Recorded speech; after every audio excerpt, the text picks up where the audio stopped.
رسانه پشت پرده در یوتیوب با احترام تحمیل. خودم جلو میرم به رفتارها خودتون راحت. سبک پاپاراتزی یک سبک جنجالی، یک زمانی قرار بود از زیر نفت زندگی ایدئالی بشه. خیلی رک میگن آقا میدن میکنن یه نونو دادن و کردن که جا بیفته پشت پرده. یا ببینیم که برای مسئولی گفتیم رو دیده وجب میشه. واقعا پشت پرده. مخاطبین از رسانه پشت پرده سلام، من امین فردین خوشحالم که به همراه تیمم بار دیگه با یک برنامه پشت پرده دیگه با شما هستم. زمزمه های استیضاح روحانی در مجلس شورای اسلامی به گوش میخوره و بیش از 134 نفر از نماینده‌های مجلس طرح سوال امضا کردن از آقای روحانی رئیس جمهور فعلی ایران که امروز اسامی این بیش از 134 نماینده مجلس که امضا کرده بودن که آقای روحانی باید بیاد مجلس و به یک سری از سوالات با توجه به نابسامانی بازار ارز و مسکن و گرانی ها و برجام و چیزهای مختلفی که میگم در ادامه این ویدیو باید بیاد در مجلس و پاسخگو باشه و اگر نتونه جواب قانع کننده ای به نماینده‌های مجلس بده احتمال استیضاحش هم زیاد هستش. گوش کردن به حرف‌های بی‌ثمر وزرای این دولت بی‌ثمر است. استیضاح رئیس جمهور را کلید بزنید. و با توجه به اینکه شرایط اقتصادی ایران هم عجیب و غریب، هر روز داره قیمت یورو دلار بالا میره. کارشناسای اقتصادی میگن که به دلیل چاپ پول و اینکه دولت کسری بودجه آورده قیمت یورو دلار رو بردن بالا که بتونن جبران بکنن بودجه کشور رو و چاپ پول هم باعث قطعا تورم میشه و چیزهای مختلف. اما سوالاتی که میخوان از آقای روحانی بکنن در 4 محور میچرخه. محور اول اوضاع بازار ارز هستش. اگه یادتون باشه تیم آقای روحانی در زمان انتخابات شعارهای زیادی در خصوص تثبیت بازار ارز داده بود، آقای جهانگیری همینطور، ولی این روزها میبینیم که قیمت یورو دلار به طرز عجیب و وحشتناکی داره بالا میره و همین بالا رفتن قیمت یورو دلار باعث گرون شدن خیلی از اجناس شده و شرایط زندگی مردم هم سخت‌تر شده. چنان رونق اقتصادی ایجاد بکنه و اون چنان مردم رو از لحاظ درآمد سرشار بتونن در اختیارشون قرار بگیره، اصلا به این 45,000 تومان خودشون نیاز نداشته باشن. اما اون چیزی که مشخص هستش اوضاع بازار ارز به صورت عجیب و غریبی نابسامانه و هر روز پولدارا دارن پولدارتر میشن، فقیرا دارن فقیرتر میشن، آقازاده ها هر روز دارن پولای بیشتری به جیب میزنن. خلاص اون کسی که پول داشته از قدیم الان پولدارتر شده و اون کسی هم که فقیر بوده فقیرتر و بدبختتر شد. تازه اون کسی قشر متوسط هم بودن هم اونا هم وضعیت اقتصادیشون در و داغون شده. اما اون چیزی که مشخص هستش مردم دلخوش به قولهایی بودن که در زمان انتخابات امثال آقای جهانگیری که معاون اول آقای روحانی و همچنین آقای روحانی که رئیس جمهور ایران هستش دلخوش به اون قولها بودن. در یک مقطعی از تاریخ مسائل کشور رفت به سمت شعار دادن. مشکلات بزرگی حل کردیم، ثبات به اقتصاد ایران برگردوندیم.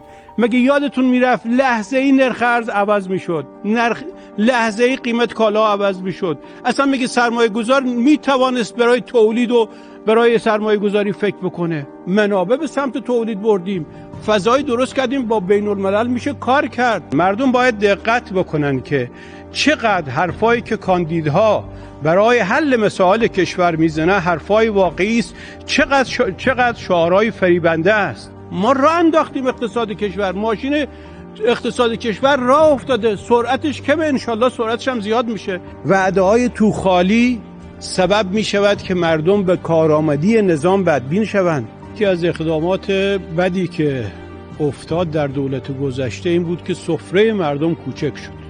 طبق آمار رسمی کشور سفره روستاها 35% کوچکتر شد، سفره شهری‌ها 25%. نتیجه سیاست‌های غلط بود.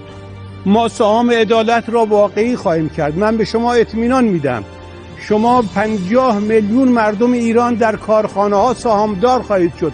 3 سال روی این طرح کار شد که سهام عدالت جوری ساماندهی بشه که مردم لذت سهامدار شدن کارخانه را بچشن. از این روز، یعنی از شهریور ماه سال 1396، هر تحت پوشش کمیته امداد مالک 10 میلیون تومان در کارخانه‌های خوب کشور خواهد بود. بقیه 5 میلیون نفر جمعیت بین 5 تا 10 میلیون تومان سهام بهترین کارخانجات خواهند داشت. در سود کارخانه‌ها مشارکت خواهند بود. طرح‌های مهمی برای کشاورزی تهیه شده.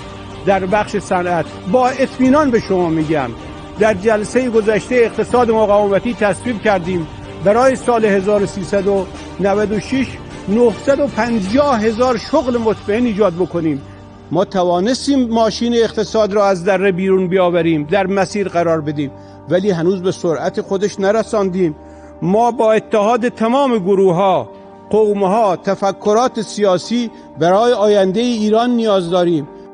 من یک مدیر جهادی هستم، این حرفا میزنم، من جهادگرم. هنرمندی فیلم سینمایی تهیه بکنه، همه مراحل طی بکنه، برای اجرای فیلمش سینماییش با مشکل روبرو بشه.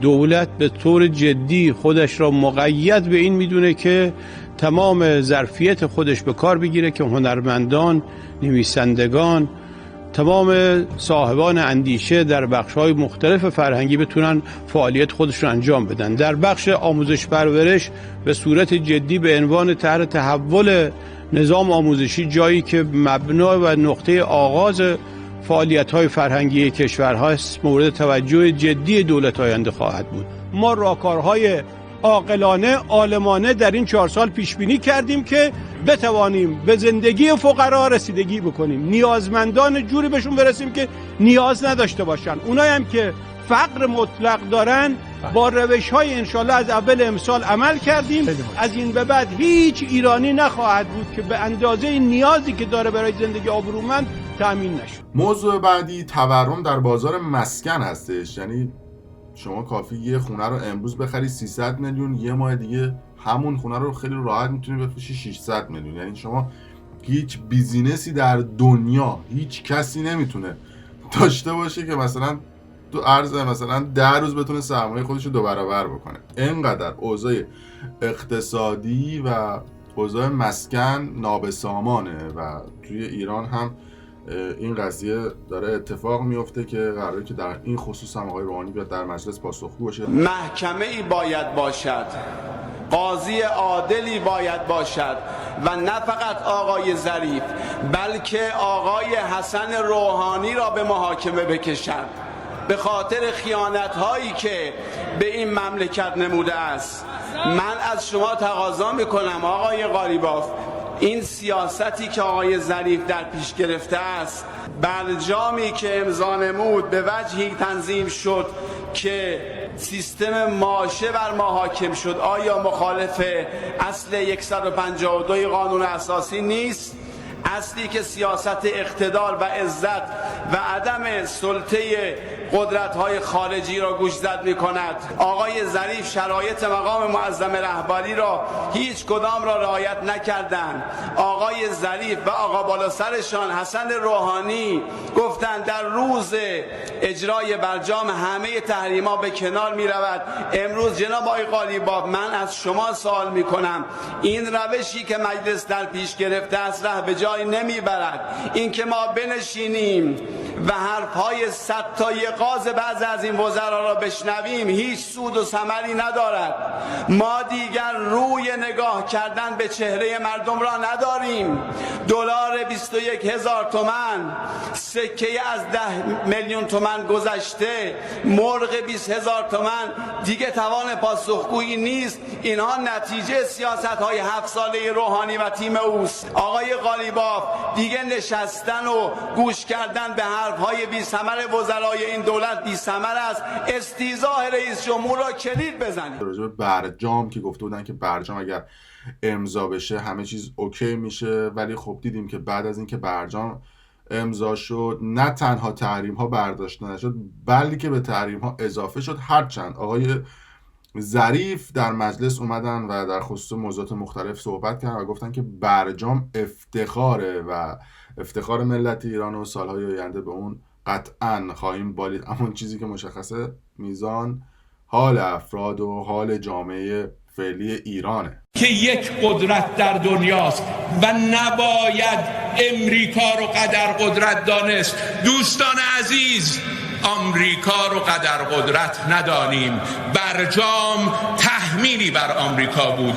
ان شاء الله تاریخ نشان خواهد داد، ان شاء الله آینده نشان خواهد داد. برجام سند افتخار ایران است و همواره خواهد بود و ان شاء الله در تاریخ این کشور ثبت خواهد شد. خیلی متشکرم.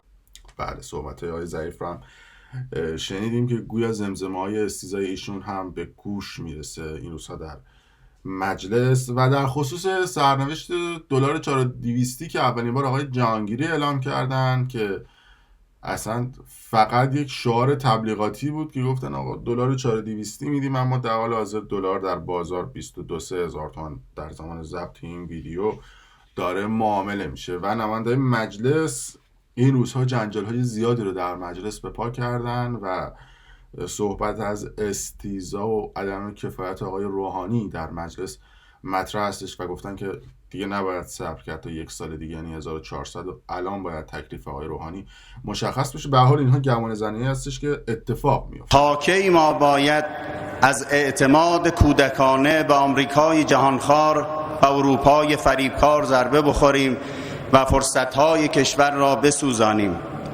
ای کاش به جای تکیه بر تئوری‌های نظام لیبرال که در آکادمی‌های غربی به جوانان ما به عنوان وحی منزل آموزش داده می‌شود، به خداوند متعال اعتماد می‌کردیم که فرمود ولا تهنوا فی ابتغاء القوم ان تکونوا تعلمون فانهم یعلمون کما تعلمون و ترجون من الله ما لا یرجون.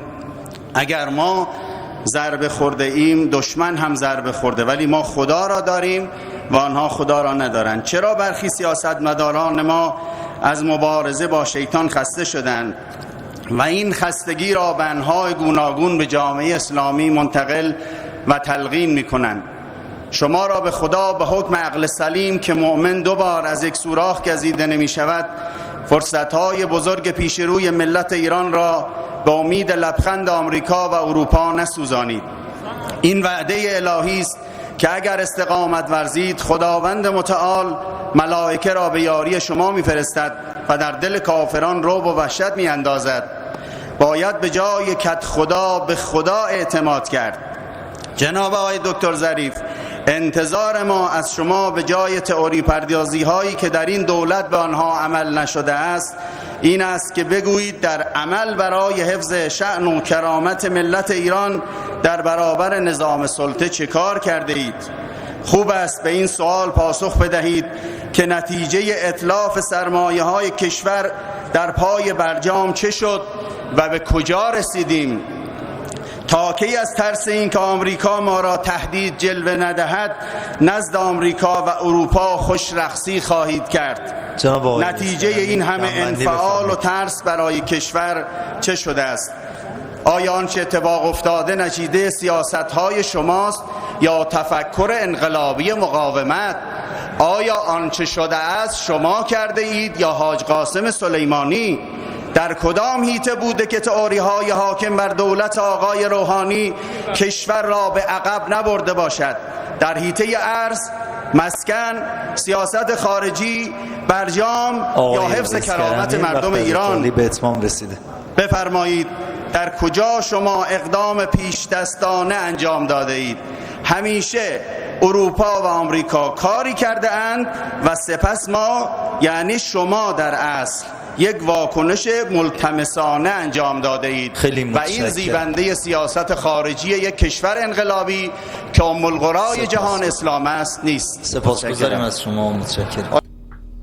بله، صحبت نماینده مجلس رو شنیدیم که این روزها مجلس حسابی پرتشنج و پر سر و صدا و پر از حرف و حدیث. آقای ظریف هم رفتن مجلس و صحبت کرد و قرار بود راجع به اوضاع برجام صحبت بکنه که دعوا شد و ویدیوش هم من در کانال پشت پرده گذاشتم. حالا یه تیکایش هم الان براتون پخش میکنم که این روزها حسابی مردم هم از این اوضاع و نابسامانی های اقتصادی شاکی هستند. با هم هماهنگ کردیم در صحبت‌های منطقه‌ای هر چه ما کردیم با هماهنگی یکدیگر بود. اونایی که شهید سلیمانی رو میشناسن، اونایی که با شهید سلیمانی دمخور بودن، اونایی که با سید حسن نصرالله دمخورن، اونایی که با مقاومت عراق و لبنان و فلسطین دمخورن، اونها میدانند، نه شما، اونها میدانند که روابط ما چگونه بود.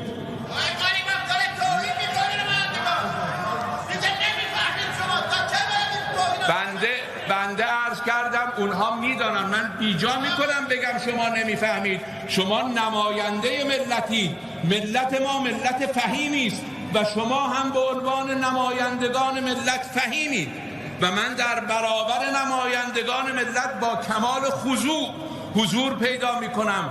حرفها و توهینها رو به جان میخرم. به من ذلیل گفتید در صورتی که مقام معظم رهبری شجاع گفته بود. به من دروغگو گفتید در صورتی که مقام معظم رهبری صادق گفته بود.